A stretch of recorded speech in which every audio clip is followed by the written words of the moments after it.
6, 5, 4, 3, 2, 1.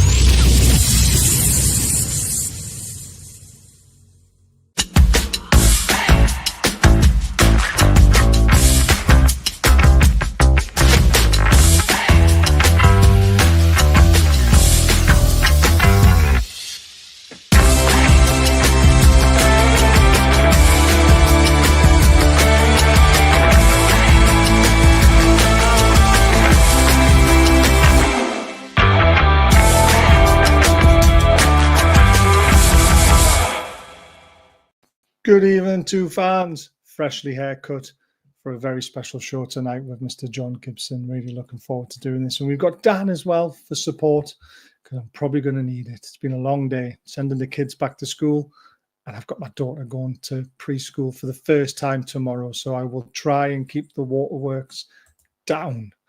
So welcome to Through Black and White, special guest Gibbo. He'll be sharing his thoughts on all things NUFC at the start of the season. So we're going to go through the whole transfer window and his thoughts on it, rating them out 1 to 10 and all that sort of stuff, looking at the squad and seeing his thoughts on the rat. Please like, share, subscribe, and hype to promote the channel, please. 99p to become a member if you want to, all that sort of stuff. Please adhere to standard community guidelines, keep comments respectful, and of course enjoy the show. Evening Blade, evening Aiden, evening Jules, evening Gary. Before I do start the show and get him in, I do want to obviously put this up as well, please. This is John's chosen charity, so I don't want any donations to the channel tonight. If you are looking to donate anything, please text that number with the amount you wish to donate, and that will be on behalf of ourselves and the viewers for John's charity. So if you don't mind doing that, that would be absolutely brilliant. I'll leave that on there for a while, and I'll put it up through the shows to remind you. Please do it. Evening, Dan. Good evening, Baz. Good to see you, sir. Again. It's been a busy couple of days, no doubt. But I'm just glad that the window's shut, that we can now kick on with business.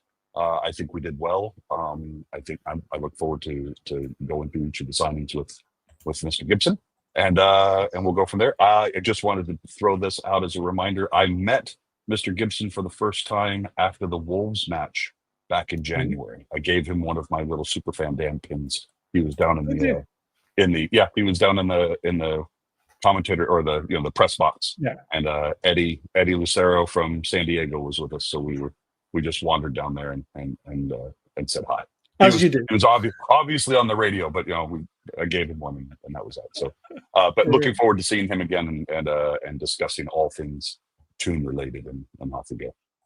I love it. Well, let's bring the man in himself. Good evening, John. You're looking well. Hello, nice to see you guys. How are you? Very good. Good evening, sir. Much. Well, a lot better than we were 48 hours ago. The window's dropped. It's shut. It's shut in our favour. I was worried about it on the last day because we knew Isak was going out, but we needed Wassa to come in, and it's happened. And quite frankly, like your two selves and like most Geordies, I would think, we're quite pleased with the window, and we're thrilled to bits on two things. One, it's over, and two, that the rat's gone off the ship, which is not sinking. Exactly. Absolutely spot on.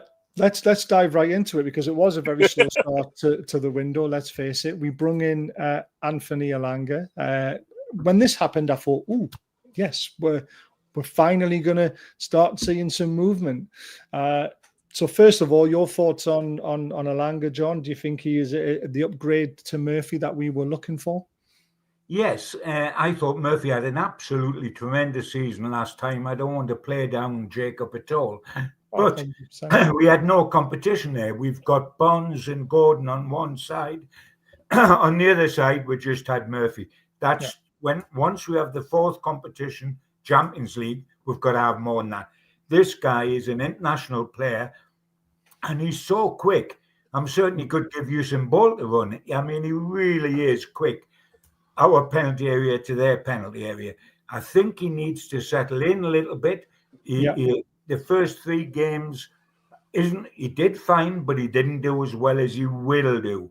And this happens. If you remember when Gordon come to us, he didn't hit the road running. He was slow out the traps, He had to get up to speed, the sort of speed and fitness that is demanded of Eddie Howe. But I think he's a good signing. He's rapid, quick, and our team is basically built on that. And therefore, the transition, when we turn over the ball, say on the edge of our box, give it to him as an outlet, and he's gone. He is as quick as that.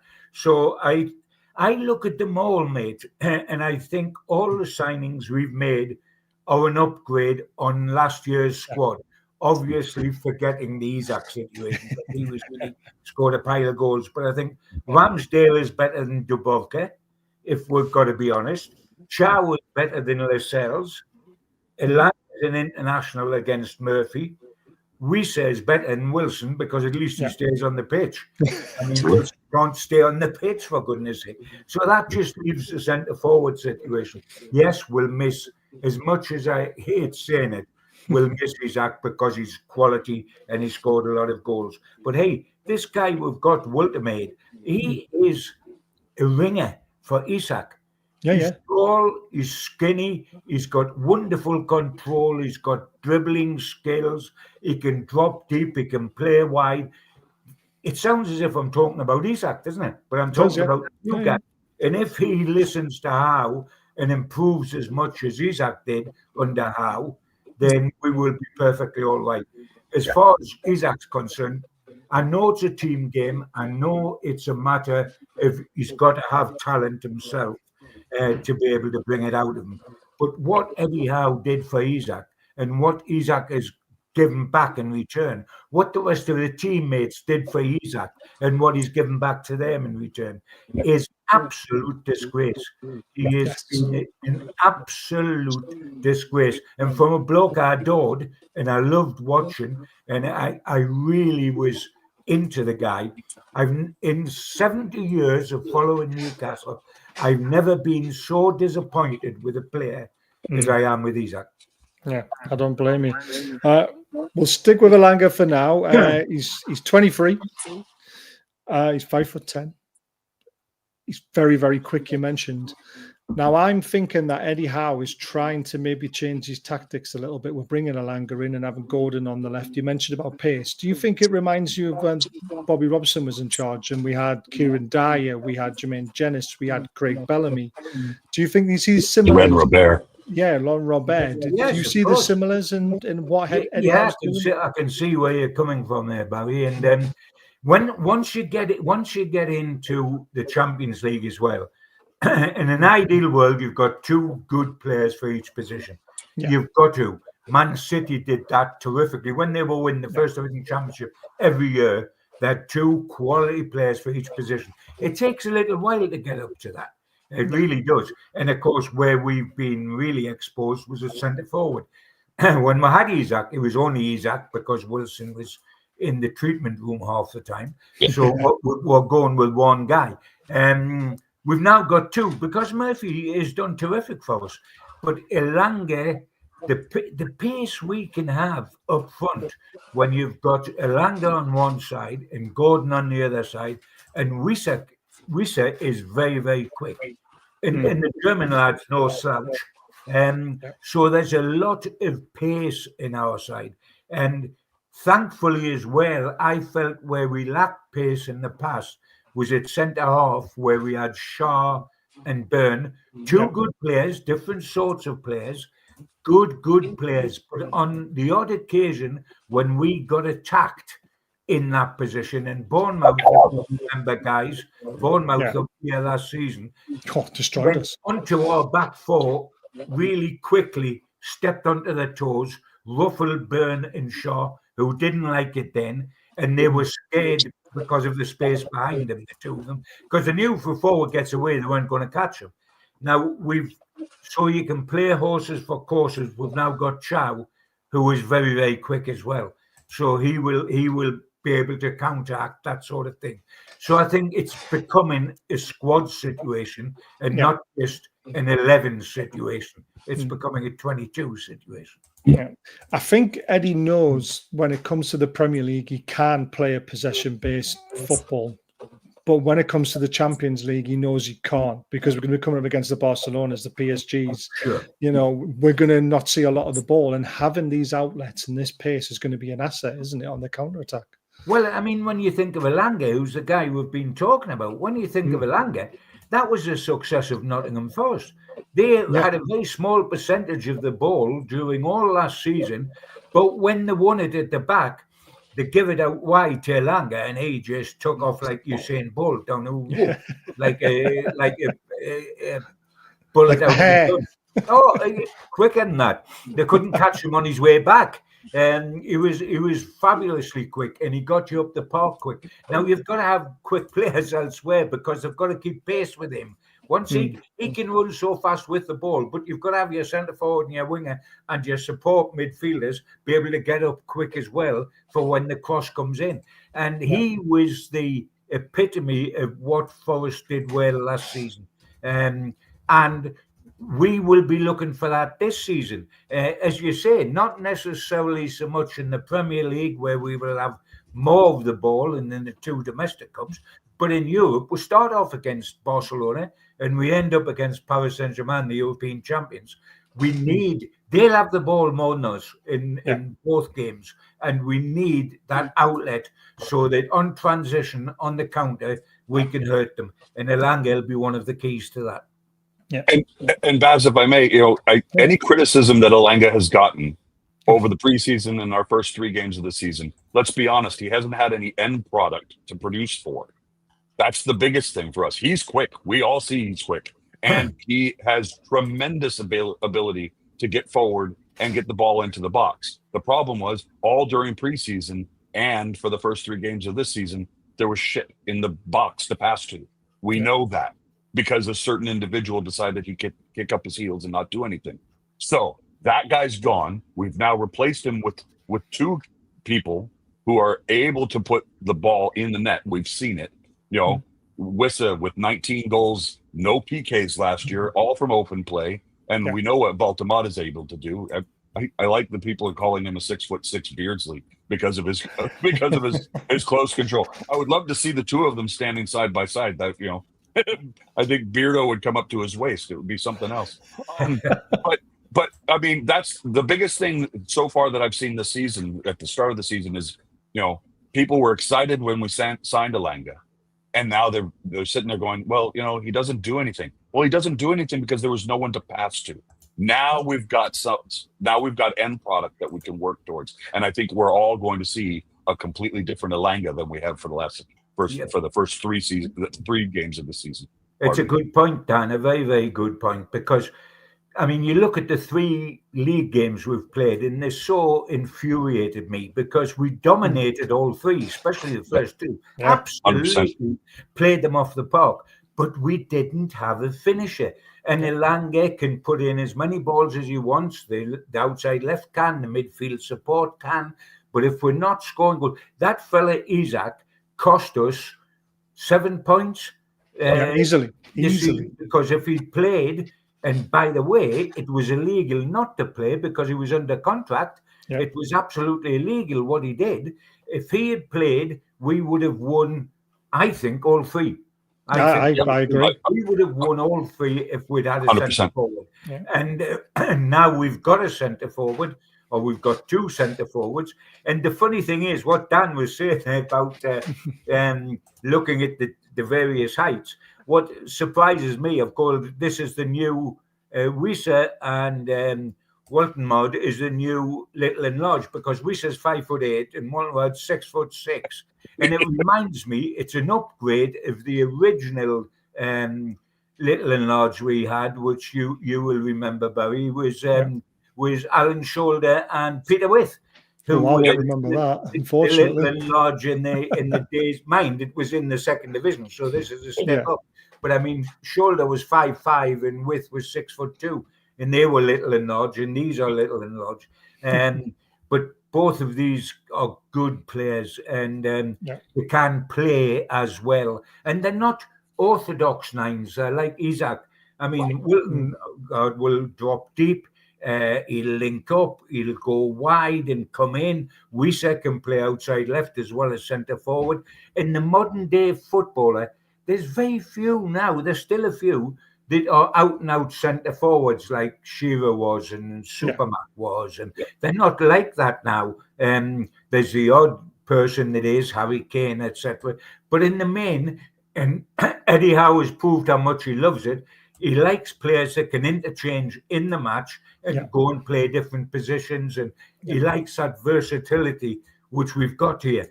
I mean, the biggest thing I can say about Elanga is that he turned Chris Wood, who scored 4 goals and 2 seasons for us, into a prolific centre forward. Yeah, he did. Well, that's a miracle.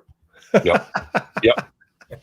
Without having a dig at Chris Wood, but yeah, you are right. I mean, he's still scoring this season as well. It's incredible.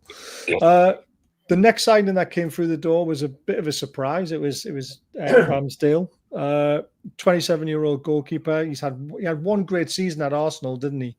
And then he made that quote that we heard that is, I find it difficult to concentrate for 90 minutes.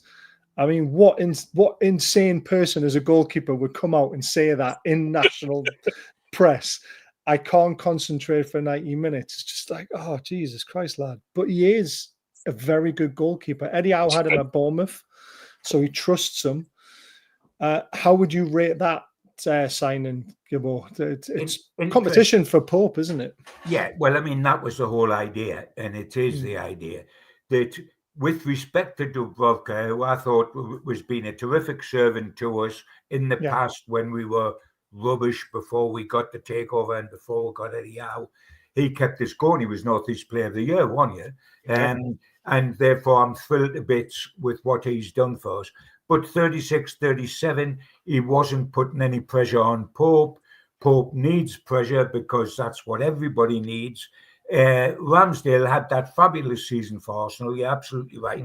I mean, it was a wacky thing to say that he can't concentrate, but all good goalkeepers are wacky, I mean, that's why they keep goal. You've got to be, a slate short of a full roof to be a goalkeeper.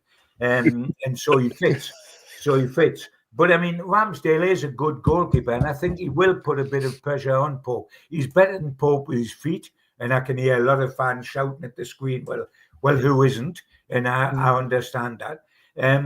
But he will put pressure on them, and you've got to fit into the Eddie Howe mold, where not only are you a good footballer, but you're a good person. You don't rock the boat. The band of brothers business, which is why Isak can go for me, because he's obviously no longer a band of brothers type of guy. He's a self-centered, what's in it for me, and to heck with everybody else. Ramsdale will fit into that, and as the number 2, and he will fully expect, as this season goes on, to be the number 1. I mean, that he came here to do that, and that's what Howe wants him to do. I don't mean he wants to replace Pope. He wants to have both these goalkeepers consider themselves the number 1 and fight it out. And I think it'll be quite a fight when it happens between the pair of them, because I think Ramsdale will give him a run. I think agree. I think pound for pound, I think we'll all agree that Dubravka is probably one of the best investments the club has ever made. 2.5 million. Rafa brought him in on loan. Who will forget his debut against Man United? I was there. Clean sheet. Awesome. I mean, he looked the business, but of course he was 29 years old then. As Gibbo said, he's 36, 37 now. Not exactly putting pressure. He's going to be great at Burnley. If he turns out to be the first choice there, good on him. If he's on the other hand, if he finds himself on the bench, that's also he's not used to that. He's been there for us in the past. Aaron Ramsdale, as you said, Baz, Hal brought him in at Bournemouth. He knows him inside and out. He knows what he's capable of doing. This gives us potentially a number 1 goalkeeper on all 4 fronts: the Premier League, the Champions League, and of course, Ramsdale could come in and be the number 1 for the domestic cup competitions, or we could see chop change. It all depends. But I agree with Gibbo. He was definitely an upgrade on Dubravka, and that's not slouching Dubravka at all. Absolutely not. Yeah, that we're saying that we have upgraded as we go through the signings, Baz, we'll say this over and over again. I think we've upgraded in every department. Yeah, we I think we honestly have. And that wasn't meant in any way, as you say, Dan, against Dubrovka, who was a wonderful servant. I mean, when I've had a go at Wilson in his fitness record and saying we've got an upgrade there with Reset, I similarly feel that Callum Wilson originally did a terrific job for us. He scored 49 goals for us, for goodness sake. Indeed. I mean, I am very grateful to have had him on my patch. But Agreed. every footballer has a sell-by date. You cannot hold back for the time. It comes and gets a hold of everybody. And certainly Callum was past his sell-by date, way past his sell-by date. And probably Dubrovka, for a club of this size, as Dan says, he'll go down to Burnley and do well. And by the way, he won't suffer like Ramsdale by not being able to concentrate, because at Burnley, you get peppered for an hour and a half. He'll keep his concentration down there. That won't be a problem to Dubrovka, I can tell you. He'll be a busy lad for his wages. But that's the way it is. And time runs out on everyone. And it ran out on Callum Wilson, and I think it did for Martin. But I will always be grateful for what they did for Newcastle. I'll always have no gratitude whatever for what Isak did for Newcastle. And he scored a terrific number of goals, and I was thrilled to bits. But he has soured, I'm afraid, permanently my feelings for him. Fair enough. Yeah, no, I absolutely agree. I forgot to ask, rating out of 10 for Elanga signing? Oh, yeah. For Elanga, well, it's not based on what we've seen so far, because you can't do that with anybody. I couldn't give you a mark for Thiaw because he hasn't played yet. I think he had 10 minutes. 10 minutes, yeah. Elanga will be about an 8, I think, because of what he'll be for. Now, I'm hopeful that he can go on and be better than that. But I don't want to make him. I don't want to make anybody 10 out of 10. And suddenly they can only be worse than we've all said about them. We don't want that. Agreed. We'll get slated and it'll get clipped and everyone will be putting it up everywhere. So he said it was 10 out of 10, and look at the state. Absolutely right. There's always room for improvement, is what I've always been told. Of course there is. Absolutely right. Rating for Ramsdale signing? The rating for Ramsdale, well, how can you give it? He's never played for us yet, never been on the park. I mean, it's not playing wise. It's just what you've out of 10. Well, as a signing, are you? Yes, not on ability. As a signing, I would say he's a 7, because we weren't going to get a super duper world class goalkeeper, because it was quite obvious, and Eddie made it obvious. You'll come as a number 2, but you'll be given the possibility to be number 1, and we want you to push for that probability. But as a signing for the position of sitting on the bench, he's an England international goalkeeper. He's a young man for the goalkeeper's position. He's got about 10 years on Dubrovka, hasn't he? So I would give him a 7. Yeah. And let's be honest, the keeper that we were after all summer that eventually went back to his old club hasn't been tearing up trees down there either. So, Well, the first thing they did, Dan, is make certain they got the Paris Saint-Germain goalkeeper on transfer deadline day, didn't it? Yep. Agreed. Yep. That was always on that one. Malick Thiaw obviously hasn't played much, but we've been chasing him for potentially 2 years. I think is the key for this one. He's still only 24. He's 6'4". He's right-footed, but he can use his left foot. He's an upgrade. I know Shaw's been fantastic for us, but I think he is now the upgrade on Shaw. Would you agree with that? Well, yeah, I think Eddie, when Eddie looked at the right-sided centre-half position and he built an identikit picture, the 2 first things he had at the top of the list is must be young and must be quick. The idea of being young is because both Shaw and Byrne are the wrong side of 30, Lascelles for that matter. So he wanted a young guy who would stay there and do it over a period of time. He also wanted the quickness I talked about, because the other guys are one-paced, and he ticked the boxes in both those. He can play with the ball as Shaw can. He can step out from the back with the ball and be constructive, which is a nice balance against Dan Byrne, who tends to eat people for breakfast. And by Jove, I'm dying for Dan Burn to go down to Anfield and play against Isak. I knew that was you and me both.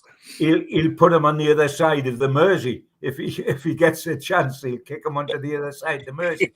But I think Thiaw is a good signing, because he's a young lad who's done the business at AC Milan. He played with Tonali at AC Milan. He's a high. By the way, are we going to have a basketball team of absolute giants? I mean, outside of Trips and possibly Wissa, were completely a team of giants, which is terrific, because set piece course must be licking his lips with that as well. he must be, but I wonder, that's another matter I don't want to get onto, but just talking about it, I wonder what he's done with some of the set pieces I've seen in the first 3 matches. If I've ever seen set pieces go wrong, it's Newcastle United. Have you noticed it? The set pieces, he's trying to do something totally different, and the guys aren't switched on yet. No. And balls are being thrown out or well over the byline on one side. You say, what are they trying to do here? In this Gibbo, again, tactic, guys, that all football has got this season, and I don't know why they have, but that we never used to see, straight from a kickoff, where it's like a rugby match. You go to touch just by the corner flag, so you've got play down. Is there any chance you might actually pass to one of ours so that we can make a bit of progress? Kicking for touch. I mean, Johnny Wilkinson shouldn't have played for the Falcons. He could have played for Newcastle United under those tactics, But that's been a surprise. But I think Thiaw's a good sign. Yeah, I think Martin Mark is also, to give our new set piece coach a bit of credit. Here he is trying to devise a whole bunch of set pieces with a number 9 missing from the organization. So, I mean, I think we'll see a much different setup after the international break, because we actually have targets now that we can use. There were some decent ones against Villa. Yeah. But then it went sour after that, though.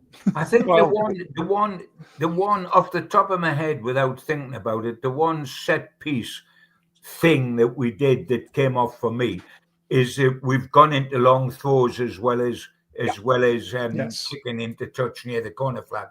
And against Liverpool, when we got back to 2-2, which should have been when we got the first goal to bring us to 2-1, was a long throw from Livramento that Bruno got his head to and scored. That was something that had been worked on, the long throw and the difference that make. And Livramento is very much involved now, where it used to all be Trips doing the free kicks. Livramento's doing a lot of them now. And by the way, what a good player he is. What a good player he is. He is a Rolls Royce. So, yes, like we're waiting, as Dan says, to see us play with a proper centre forward. We're also waiting to see. Now we've got everybody indoors and the thing is quieting down. I mean, we only got the 2 centre forwards on sort of the last couple of days of the transfer window, and we still have got to get Thiaw getting some game time out of the thing. Elanga is still looking to see how he's best used as opposed to the way he was used at Forest. So it's early days, but I think the personnel are there. That's the big thing. We've got personnel now, when we were very thin on the ground last season. Yeah, absolutely. Rating out of 10 for Thiaw? I'll give him an 8 for potentially what he is.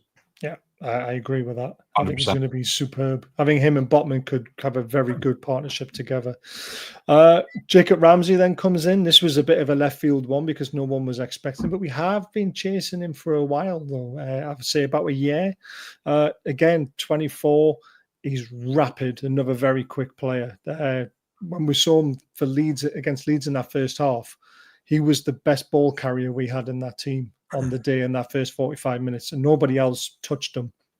He put 2 good crosses in as well, where Asula should have buried one, but he didn't. Swollen foot takes him out of the second half, and the second half is atrocious. So I like Jacob Ramsey. I think he's a very good squad player. I don't think he's an upgrade on any of the 3 that we play, but I think we now have quality on the bench that we can trust to bring on. With options. Yeah. what was your thoughts on Ramsey and his rating? Yeah, that we would off win egg and spoon race, wouldn't we? We're quick all over the park. I mean, it's no, and when Father's Day, when the lads get in with their kids, we'll win hands down. And he's got great talent. He's got terrific talent, terrific ball playing skills. He's a top man. He's a team player, which again is what How's all about. He's a team player. He will not cause trouble. He'll quickly settle in the dressing room. Got vision. He can play all the way along the middle three. He can play outside left. By the way, it seems everybody can play outside left. Yeah, everyone can, can't they? I think we got 4 or 5. Yeah. By the time we say Joe Linton and him and Barnes and Gordon and everybody can play outside left. I'm certain that Ramsdale, best chance of getting in the side, he can play outside left as well, probably. Yeah. But Ramsey is good and he is quality, and they had to sell him because they run regularly into financial fair play difficulties because the buys, so they've got to keep selling. And that's where we have cashed in on Ramsey. They didn't want him to go, but he had to go. The only reservation I've got with Ramsey is not on ability at all, because he's top quality. It's the fact that he's got a few injury problems. Yes. He is slightly injury prone, which is why I had a sharp intake of breath when he went off the other day at half time, because I thought, oh, please don't give me, left-sided midfielder with injury problems. Are we talking about Willock here? Are we talking about Joe Linton, who's always carrying a knee worry, because the way Joe Linton plays, where he plants 2 huge feet in the ground and takes on anybody physically, he's going to get knocks and kicks. So I'm only going to give Ramsey 7 at this stage, because it's not on ability. His ability is absolutely outstanding. It's his medical record, and I'm wanting to see that improved.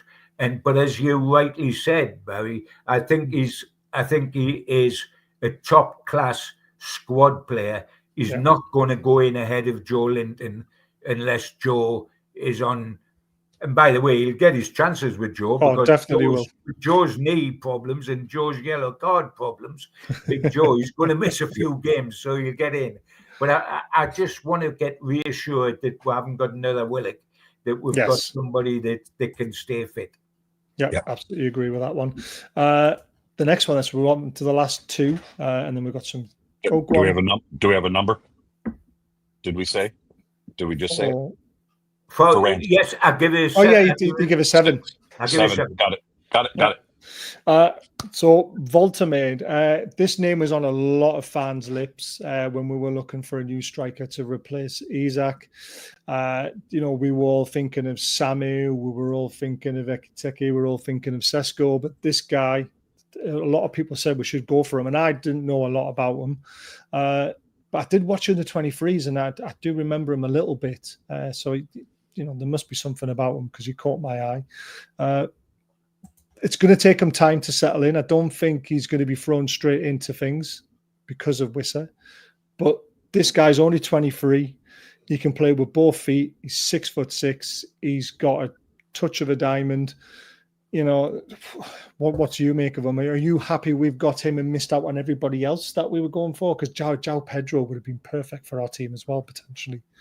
But I'm pleased we've got him, because by the time, the way things were going, we were finishing second in a 2-horse race in every race there was. With the centre forward we wanted went to the other club. I was beginning to get paranoid. I was going to say, what's wrong with us, Geordies? I thought we were good guys, but perhaps we're not. And perhaps we are living in handicap land with whippets on pieces of string and that sort of thing. I was beginning to wonder what was wrong. I don't necessarily glad we've got him rather than some of the others. I'm not a great Senso fan. I'm not a great fan of the Larson at Wolves, to be truthful. I did rate the guy that went to Chelsea that you mentioned. Pedro. Yes, very much so. And Ekiteke, that's gone to Liverpool, I think is a class finisher. They would have done for me. But, when you look at this guy that we've got, he is Isak all over again. I mean, he looks like him in terms of height and in terms of build.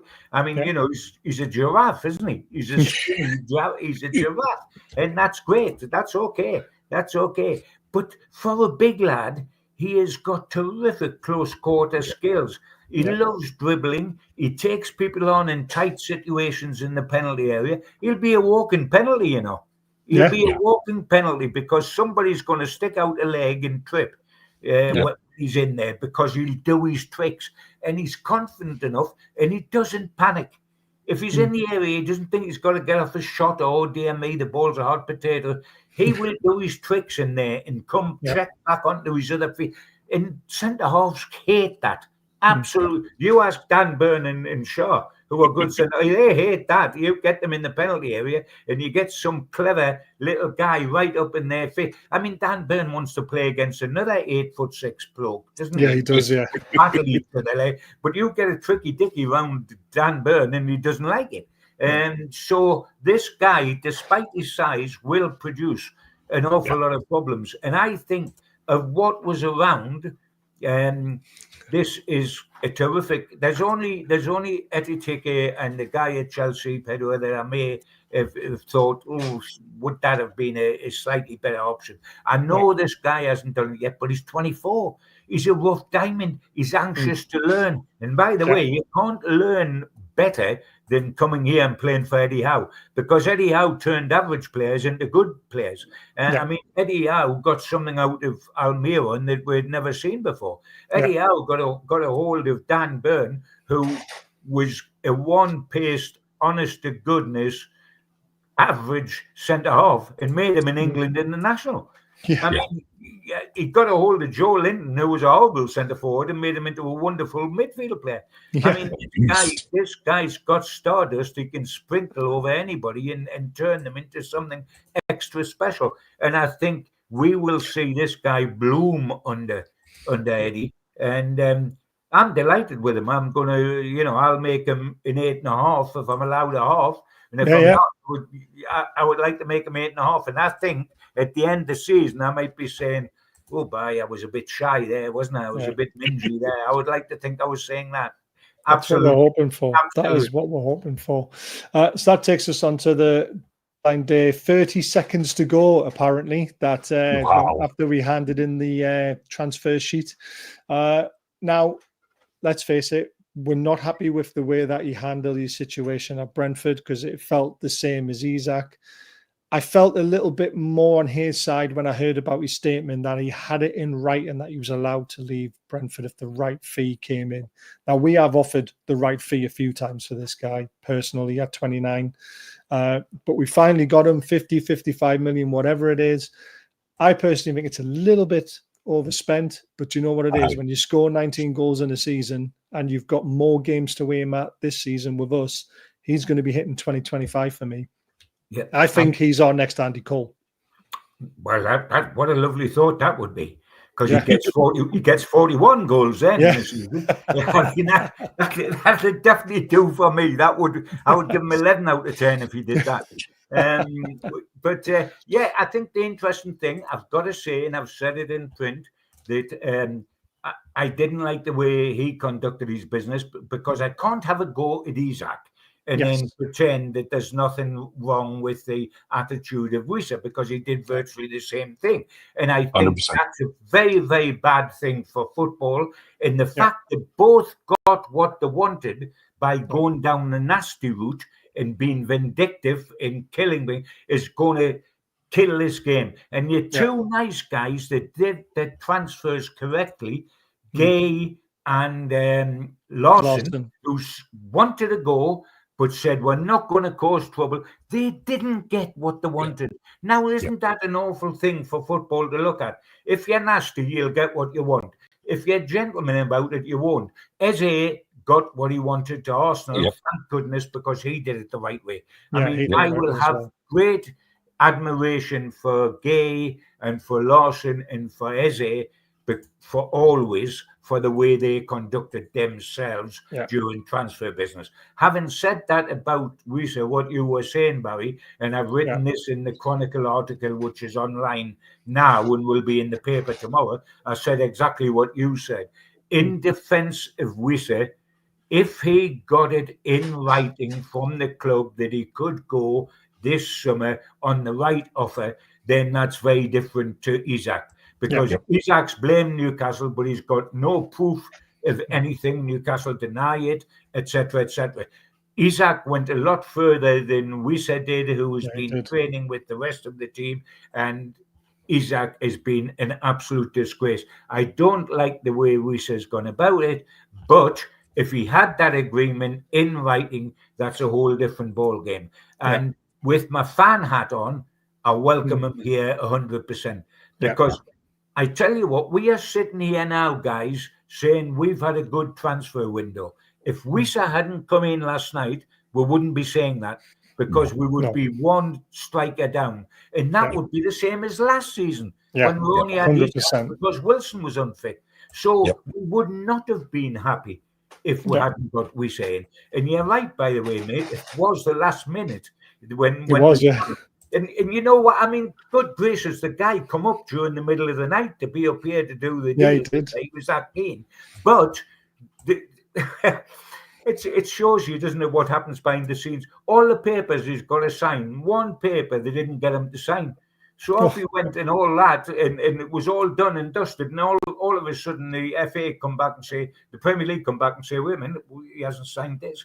So they've got to push and get this. That's why it was 1 minute before. He hadn't signed one of the transfer forms he needed to sign, which is hardly the player's fault. I just shoved in front of him and he signed. It's the club's fault. Can you imagine, from Brentford's point of view, from Newcastle's point of view, and from Wisa's point of view, if that deal had been pulled at the last minute and the way Gay's deal was pulled for Liverpool at the last minute? Can you imagine the fury and there would have been? And then if it had come out, the fans, Newcastle fans, on the day that Isak sold, we have somebody at long last to replace him at 9, but oh dear me, we've got him to fail to sign a form, so isn't he after all? Like, we'll have to wait till January. But hey, that's the past. That's the past. He's here. He's thrilled to bits to be here. The one problem we've got with him, and I noticed what you said, Barry, and I take the point you're saying, like with Voldemort, you're saying he might not be put straight in now that we've got Wisa, and he might be introduced slowly. The problem we've got with Wisa is the same problem as Liverpool have got with Isak. He's never played pre-season. He's never played the 3 games so far. He's never trained regularly and played in any sort of matches at all.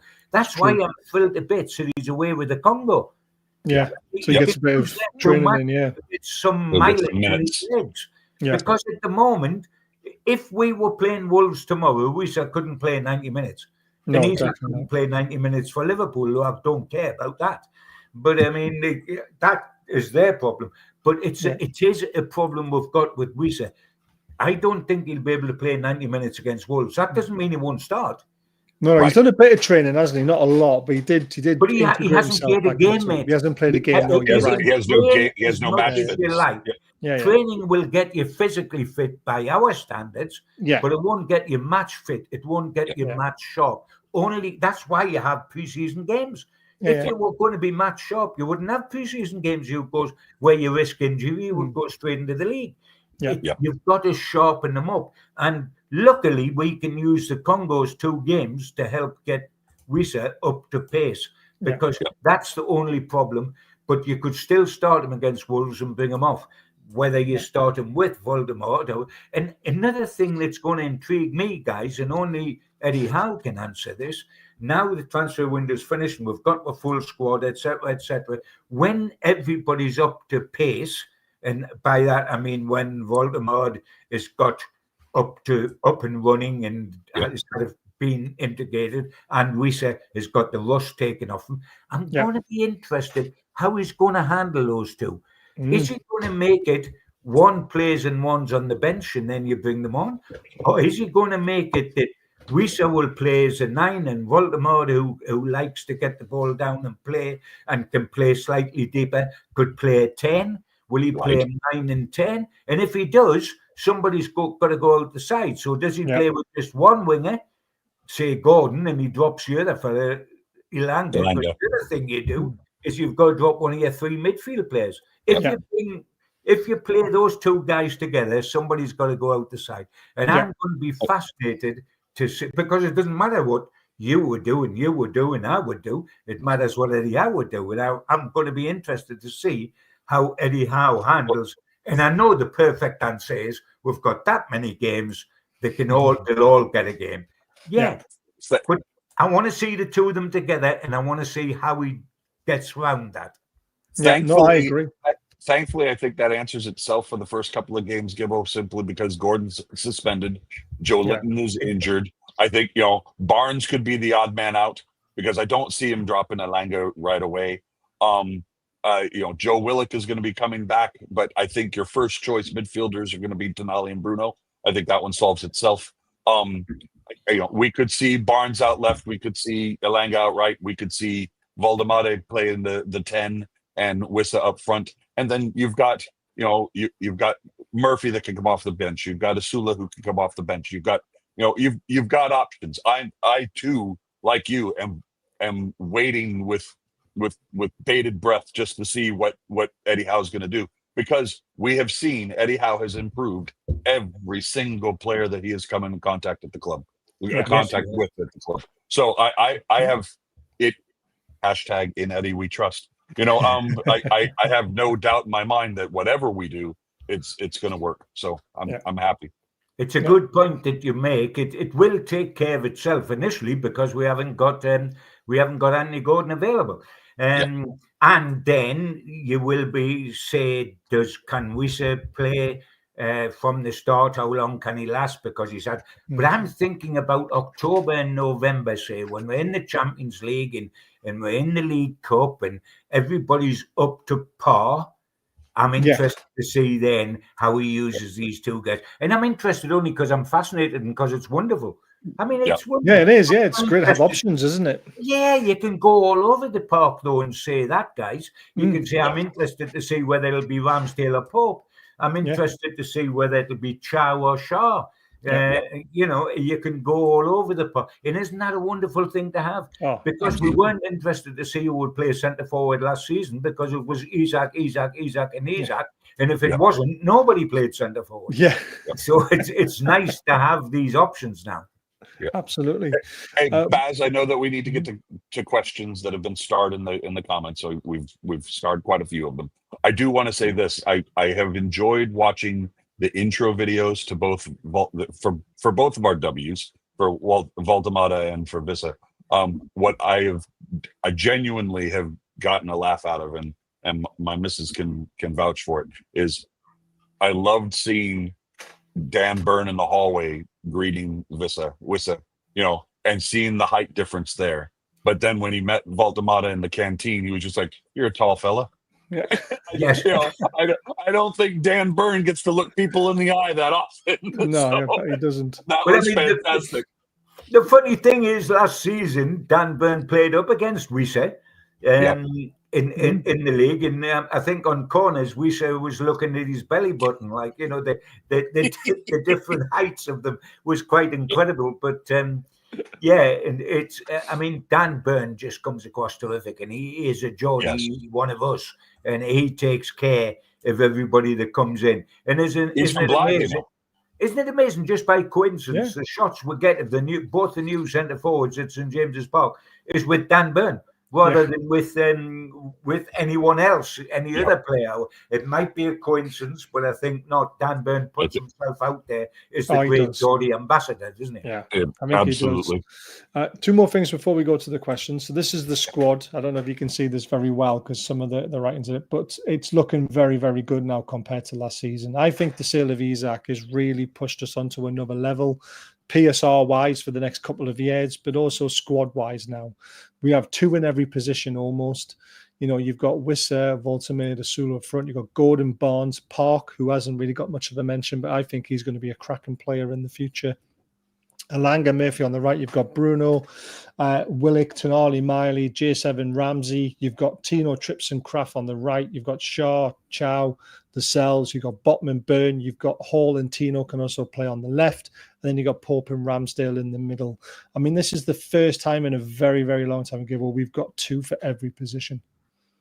I can't remember under this regime us ever having that. And certainly we never had it with the strength and depth there is there. When you think of Barnes and Gordon for one position, you think of the 2 new lads, the W's for one position. You think of Livramento and Hall on one side and Trips and Livramento on the other, the 2 goalkeepers. There is quality in each of those positions in the backup. And that is the difference. Every success, it's a team game, but it's more of it's not a team game, it's a squad game. Squad game, 100%. And it's a squad. It's the best squads.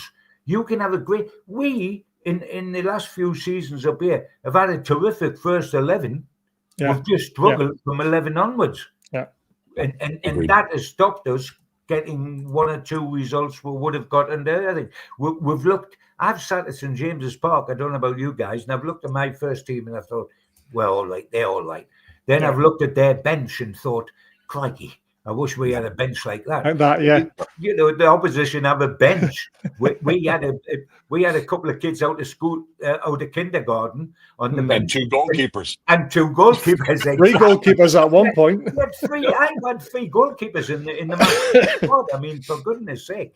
You know, but that's the way I think Eddie was making a point upstairs with the goalkeepers on the bench. Look, this is what I'm down to. Can you give us a hand here somewhere?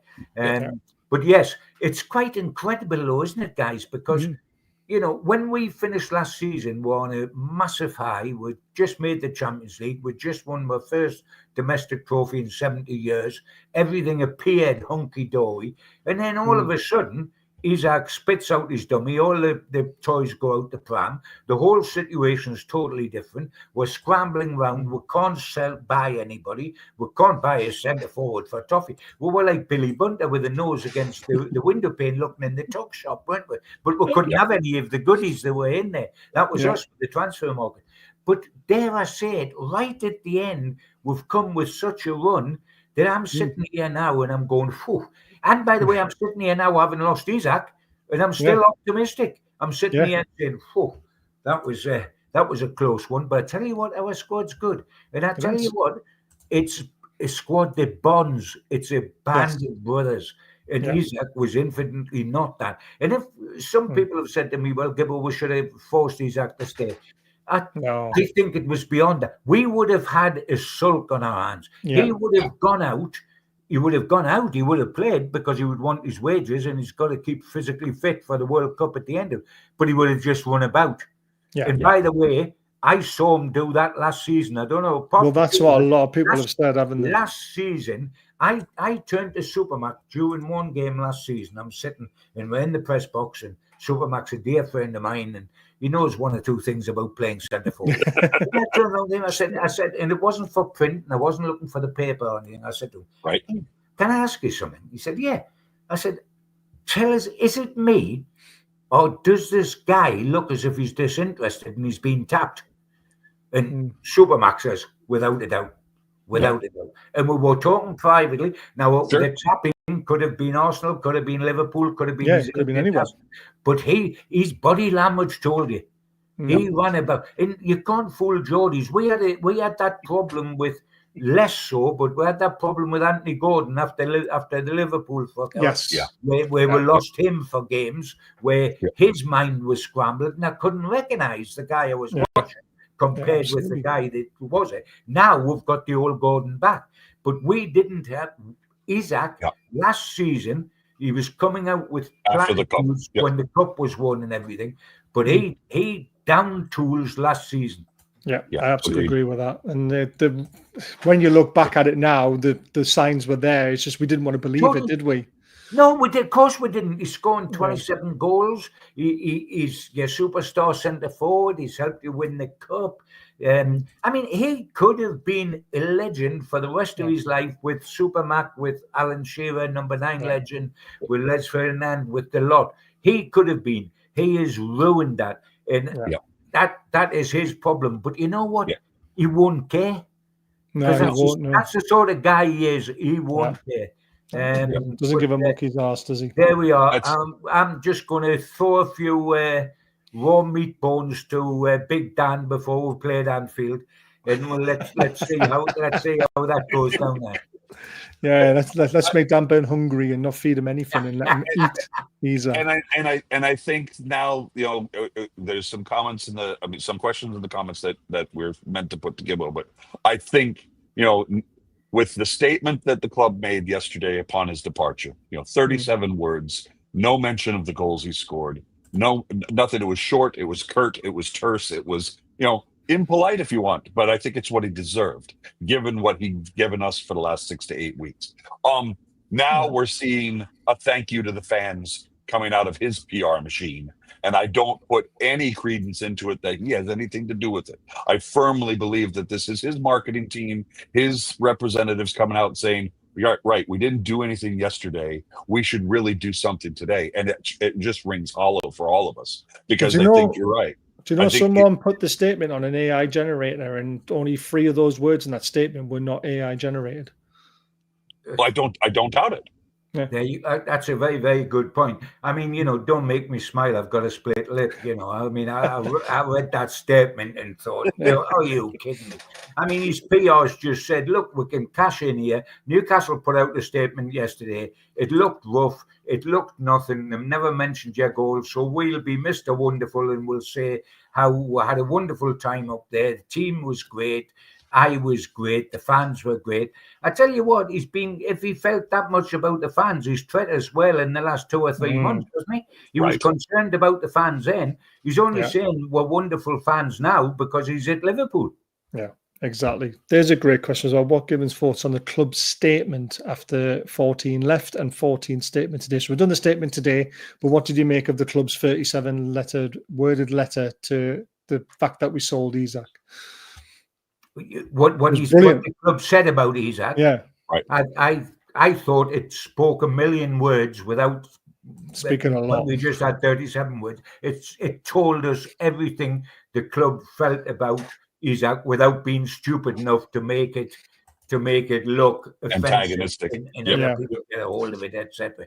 I thought it was absolutely brilliant, and as I say, and for him to put out a statement so late saying that what a wonderful, but I mean, can we add to words like stubborn, ruthless, indifferent, cold, baby? Can we also put the word insincere in there as well? Because if ever there was a statement that was insincere, it was the Isak statement to the fans and to the club. Yeah. If we are also wonderful, why did he go on strike to leave us? Right. Yeah, exactly. I agree with that. So that's those questions answered. That makes things a lot easier. That was 3-1 almost. This is a good one. What do you think of PSR rules will get changes at any time soon after Euron Emery's statement today? PSR is obviously destroying Villa. I feel so sorry for them. And I know we've had that banter with them, with the sob on the tyne and all that sort of stuff. But to see them beating PSG last season, almost getting Champions League, they finished 6th in the league. And then this season, they can't compete. And equal to us on points. Yeah, you know, there's just goal difference. And this season, they're selling players, they're selling assets. They couldn't bring back the other assets that they had last season that they really wanted to. I think it's a shambles for PSR in general, for clubs like us. And we're still in that bracket a little bit. We're not too much now because of the Isak sale. But then you've got Forest as well. You've got Everton. It's an absolute mess, and it was brought in theory, wasn't it, for fair play, the definition, financial fair play, that it was an even playing field, and that a rich guy couldn't come in and impose on Bournemouth with 10,000 gates and Luton it's come up. And the theory of it was brilliant. It was the communism of football, if you like. Everybody's even. But everybody isn't even. Some people are more even than others. Yeah. And if you're rich and you're willing to put the money in, why not? Abramovich made Chelsea through that. Man City the shapes derbies, and yep. made sense, and they didn't have the restrictions we've got. And I mean, you're saying you feel sorry for Aston Villa, and you're absolutely right, Barry. And I know where you're coming from, Nottingham Forest. But to be truthful, I couldn't give a toss about Aston Villa and Nottingham Forest. They can get on with it. We have suffered. We are only okay now and okay this season because the last 3 windows have been horrendous. Because we haven't signed a solitary single worthy man of note to get in the squad. And we have struggled as a result of that. There's no question. We've sold Elliot Anderson. I mean, Jeff Allen, his granddad's a dear friend of mine. And I know how much Elliot Anderson was absolutely destroyed by having to leave this club. The whole of his family are Newcastle United supporters. He's a Newcastle United supporter. He was on holiday abroad when he got a phone call from Newcastle and was told, you've got to go to Nottingham Forest. And this is a young lad, was told that if he didn't go to Nottingham Forest, Newcastle would have 10 points deducted. So, I mean, no pressure there, is there? No, there's not, is there? You've got to sign. And Nottingham Forest actually sent a plane out to his holiday bungalow because he hadn't a car with him to bring him back to sign for Forest, and then they drove him up in a car to his home in Newcastle, and there he is now. Played so well for Nottingham Forest, he's in the England squad. So we've had tough times because of financial fair play. It's so outdated, it's untrue. What it was put there to do, it doesn't do any longer, because Chelsea and Man City, when they could do things without restrictions, they put such wonderful, quick foundations in that they can stand financial fair play now because they can do things that give them wiggle room. I mean, Chelsea sold the women's team to themselves. Yeah, brilliant. For about 70 million. I mean, how clever is that? They sold 2 hotels they had to themselves to earn. I mean, it is... You get in positions you can do that when you've been around a long time. I mean, we haven't as one of the elite. And, you know, everybody, especially the alleged Elite 6, are very much against that becoming an Elite 7 or Elite 8. And they've seen, I mean, I think to a certain extent, they say Nottingham Forest is a Leicester who will flirt with it and then go back to what they were. This is how they see them. But they see, with the support we have and with the size of the club, they see Newcastle and Aston Villa and the history of those 2 clubs is genuine intruders, imposters, if you like. And so they're trying to keep us down. But this has got to change. It really has got to change. And the sooner the better. I think it will change grudgingly in small ways that'll give us more leverage. We're just having the summer ad, not just because of Isak's fee, but because of so much we've stored in the pot through being so frugal. We've kept our powder dry, so to speak. Yes.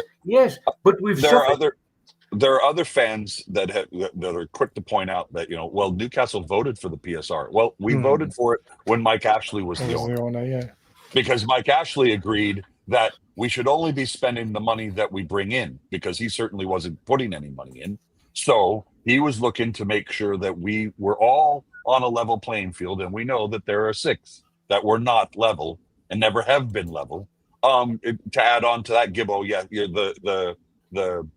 the Chelseas and the Man Cities, we don't have the marketing machine that is Man United's marketing machine, nor do we have the legacy that they had at the beginning of the Premier League to stand on and say, look, we were champions so many times, whatever. That's why they have such fan bases in the Far East and in South America and in the Middle East. You know, they have huge groups of fans there, and that all love them and buy their merchandise and everything. Their marketing machine is printing money. So I firmly believe we'll get there. You know, I think just take a while. We're going to have to see we'll have to see some changes made, and I'm hoping that involves the dissolution of PSR and everything. Did we have one more question that we? Well, I've got this has come. I've got one more question as well. I can see Anderson running down his contract and coming back to the Toon on a free transfer. I don't think Anderson will do that. I think he's too much of a proud person and an honest person that he would run down his contract. And by the way, Gil, if you do see his dad again, tell him I'm a massive fan of Elliot Anderson. Yeah, I don't think he would do that either. No, I don't. But I think he would love to get into a situation where Newcastle wanted a top class midfield player and bid 40 million for him, and he would absolutely walk back up here. There's no question about that. And he would be welcomed with open arms. Oh, 100%. Isak wouldn't be welcomed with open arms, come what may. And I tell you what, if I was Liverpool, he's only 25. If I was Liverpool, whether it was the fans, the manager, or the owners, I would worry in 2 years' time that if Barcelona or Real Madrid come for Isak, he'll do exactly the same to Liverpool as he did to us. Kick up a fuss to get himself away to what is seen by him as a bigger club. 100%. And he signed a 6-year deal. He's not learned his lessons. It was 6 years here, wasn't it? In the last 3 years, off counted, didn't it? Yeah, exactly. Here's a great question. I guarantee you there's a release clause in that new contract. Well, you would hope so, wouldn't you?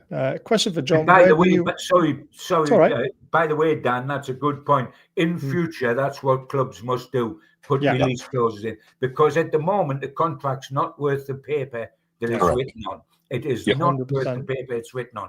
What happened to the soccer slaves? I mean, I'm old enough to have been around when Frank Brennan was sent into non-league football by Newcastle United, having just won the cup 2 years running, 51 and 52, because he opened his sports shop in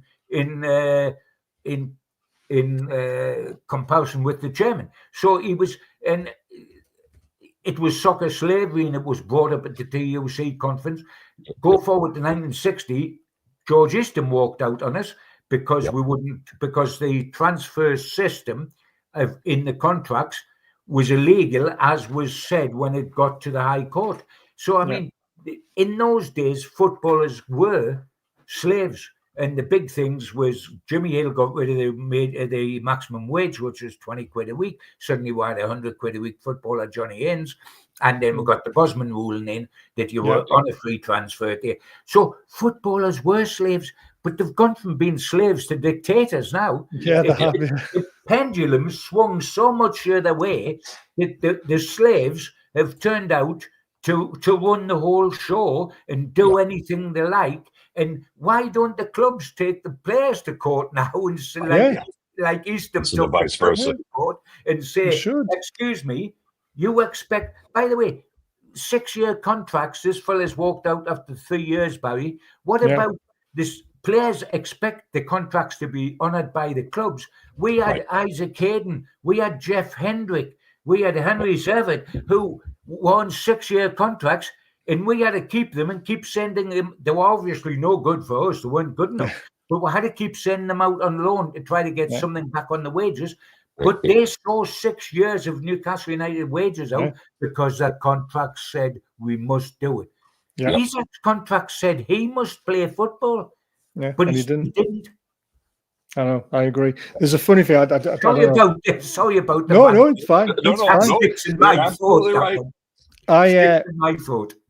Nope. The Isak side of things, right? Obviously, Isak didn't play. And this comes onto a tweet that I put out today, and I put it out as a joke, right, to wind up the Liverpool fans, and I thought it worked absolutely brilliant. So, Luke Edwards put out some insiders suggest that from April onwards, Isak was behaving and playing like someone who didn't want to be, Newcastle getting qualification for Champions League, which is what we've all said tonight. So I put breaking news: Isak is under investigation for match fixing from April. It seems Isak's desperate attempts to force a move to Liverpool will backfire on the Swedish international and cost him a lengthy ban. Newcastle United have reported his behaviour to the FA.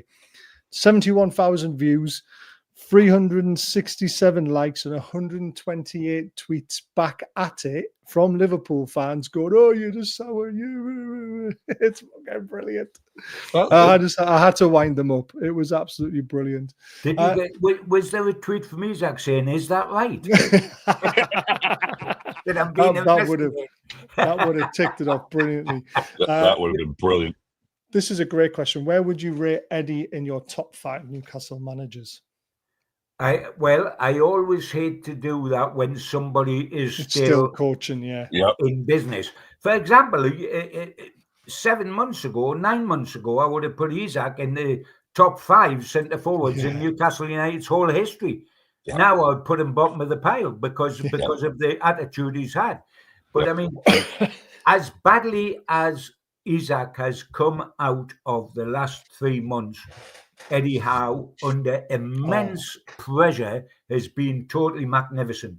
He's handled every press conference wonderfully well. When he was under pressure, he could have said emotive things and been sorry afterwards. He said it and opened a can of worms, and he was terrific. He left the door open for Isak if he wanted to come back. And by doing that, by the way, showed the fans that it wasn't Newcastle United closing the door on Isak, it was Isak closing the door on Newcastle 100%. United. He handled it brilliantly with the players that are here now. The famous words of Dan Burn, we're all reliable on each other, we're a team, we're united. He's done brilliantly. As a coach, he's absolutely outstanding. He's a clever manager.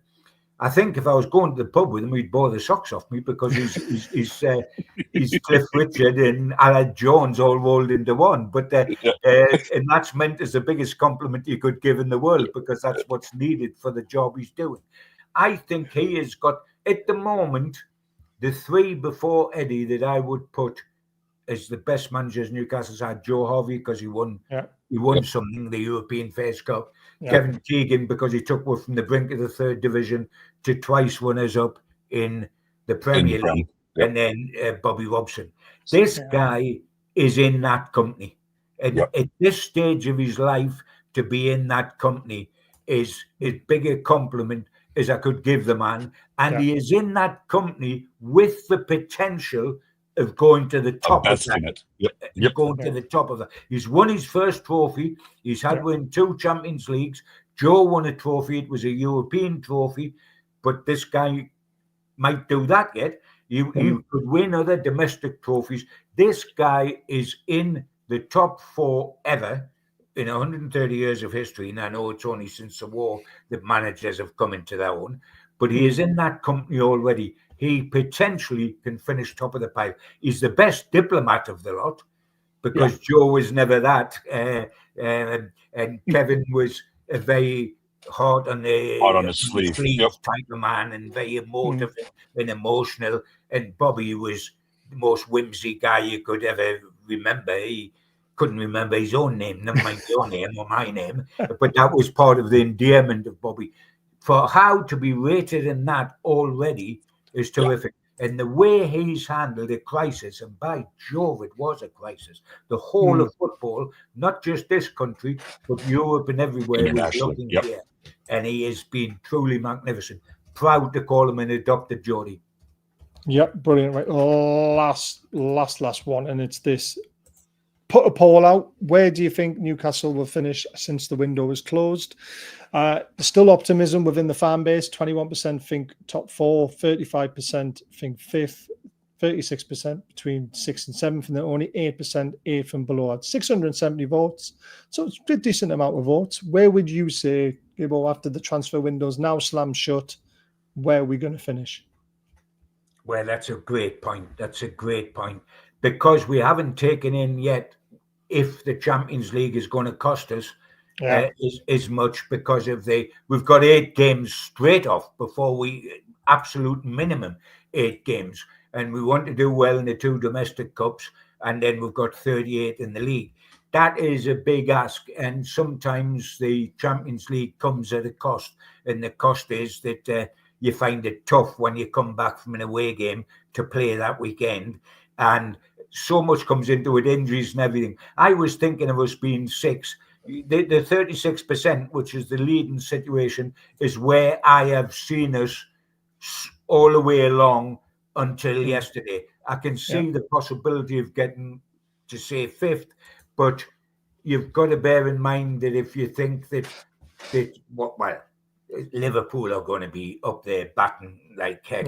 Chelsea, because of the size of the squad, must be up there. Arsenal must be up there. Man City look as if they're vulnerable. Or Spurs, are anybody going to come back into it? Not really. I think Spurs might, I think Spurs have done some good business. And they've got a good manager compared with Ange, who was wonderful if you wanted to have a smile. But, I love playing against Ange because he defended on the halfway line. We just lobbed the ball over the top of the back 4 and ran. With our pace, we were through. So Ange played the way I love other teams to play against us. Yes. I can see us going 5. I'm not going to go silly just because we've had a good window. Because the sadness is, I was going to say 6, and I think I'll still stick with that for the moment. The sadness is, if we'd had the 9 points we've deserved out of the 3 games, we'll be fine. But we've got 2 out of 9. And by the way, that's so unjust. The effort put in by the rest of the team, the togetherness of the rest of the team. We were losing one thing, and that was somebody to put the ball in the net. Thank you 100% for that. Is that your parting gift to us? Well, we're very grateful. Don't bother us anymore. Shut the door on the way out. So I'll stay with 6. 6 is that's. I mean, we said 5th, didn't we, last night? Because we think 5th would be the Champions League spot again. I think you're absolutely spot on. The top 4 is kind of flown this window with your Liverpool, your City, your Arsenals, Chelsea. So I think Villa aren't going to be in the question. I don't think, because of the players they've lost and they haven't really bought anyone. So then you're looking around us. Forest won't. They bought some decent players, so you never know. Brighton, are they really going to challenge? They're always up and down through the season, aren't they? I think them losing Pedro is going to be hurtful for them. I think there's going to be they've got some casualties that will cost them. Brentford's lost their best players and their manager. The manager. So, well, wait a minute. You'll be getting me to say we're going to be 4th. Well, I'm trying to talk you into 5th, because I honestly think 5th is between us and Spurs. I think that's the challenge this season between us and Spurs. I want to see where we are at Christmas. Well, we've tasted the League Cup. We've tasted tough Champions League matches. See if we're still able to bat in the league. Which is our bread and butter. I'm looking to see, but I'm a lot more optimistic sitting talking to you guys tonight than I was 48 hours ago. I mean, I would have had us before the last couple of days of the window. I had us finishing 8th and below.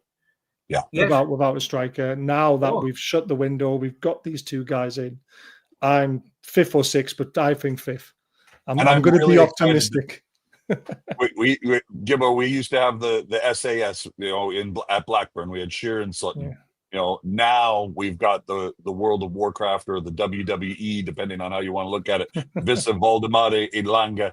We've got all kinds of stuff going on. I'm excited to see how we kick on from here. Let's get the international break out of the way. Let's bed these guys in. Let's get Eddie Howe's arm wrapped around them, and let's kick. Let's go. Don't let us forget Little and Large. Don't let us forget Little and Large. Little and Large. and it will be. Blade also put it in the comments. It's going to be interesting to see how the African Cup of Nations affects many different clubs this winter as well. We know we're going to lose Wissa. But I think that's the only one. Salah's gonna go. You're gonna see a whole bunch of them all go play in that tournament. And I think one of our problems, guys, and that was a good point you've just made there. One of the problems is we do lose Wissa for at least a month, if not more, with the Cup of Nations in Africa, and that will make life a little bit difficult because we'll be back down to a one centre forward situation. I mean, that's the reason why Eddie had second thoughts and didn't let the Sula go to Eintracht Frankfurt, because he suddenly, that deal was agreed. And by the way, if that would have been this best transfer, and I'm not having a go at the kid, to make £30 million for Usula is raw as a steak in the butcher shop. I mean, he's bless him. He's got wonderful enthusiasm, but then so have I. And so, but I don't want to play centre forward for Newcastle. But he's got great enthusiasm and great pace, etc. But he's really, really raw. To treble your money on Usula, that was the deal of the transfer window. But what happened was, having agreed to it in the Newcastle United, and Eddie suddenly thought, that's okay, we've got Wissa. And he suddenly thought, Wissa, the Cup of Nations, hey, and he's a belt and braces manager. Good for him. He's a belt and braces manager. He's reluctant to let anybody go. If he could keep everybody and build a third dressing room to put some of them in there. I mean, he's got 5 keepers and he buys a 6th one. He doesn't want anybody to leave. And so I can understand why he's kept the Sula to sort of, but early January, we says back, it may be that the Sula goes in the late January transfer window. And if we get any deal like that, and I'm not having a go at Will, God bless him, he would make somebody a lovely son, but not necessarily a lovely centre forward. So I would take the money so quick it's untrue. Oh, thank you for saying that, because that's just backed up everything I've been saying for months, and I've been getting slated for saying it as well. I love that. Oh, Gibbo, that was fantastic. I love that one. Brilliant, honestly. Right, guys, we've run out of time. We've actually gone overtime, so I apologise for that, Gibbo. But we've been enjoying ourselves. That was the main thing. But please, as I said, we don't want any money from anyone tonight. We want it all to go to Gibbo's charity. There's the number to text to donate going along the bottom. You can. It doesn't have to be £10. It'd be £5. It'd be £6, £7. Just put the amount. Every pound helps. Yep. Exactly. If everyone just donated £1 who's watched tonight, we'll be hitting like 180 quid. So please, guys, if you can do it, do it. That would be a massive help. And a big thank you from us to Gibbo for being on the show tonight. It's been an absolute pleasure again. I hope you've enjoyed yourself. I have indeed. Good. Thanks for the charity. Thanks for the chat, guys. It's been so interesting. I didn't know we'd gone over time, but I apologize to everybody for that. No, we're keeping you. That's what we're sorry for. I look forward to having a pint with you maybe when I come over next. Make certain, let me know, my friend. We'll do. We'll drop you an email when he's over in January, and we'll sort it out. Be delighted. Absolute pleasure. Brilliant. Cheers, See you later. Keep the faith, boys. Always. How are the lads? Come on.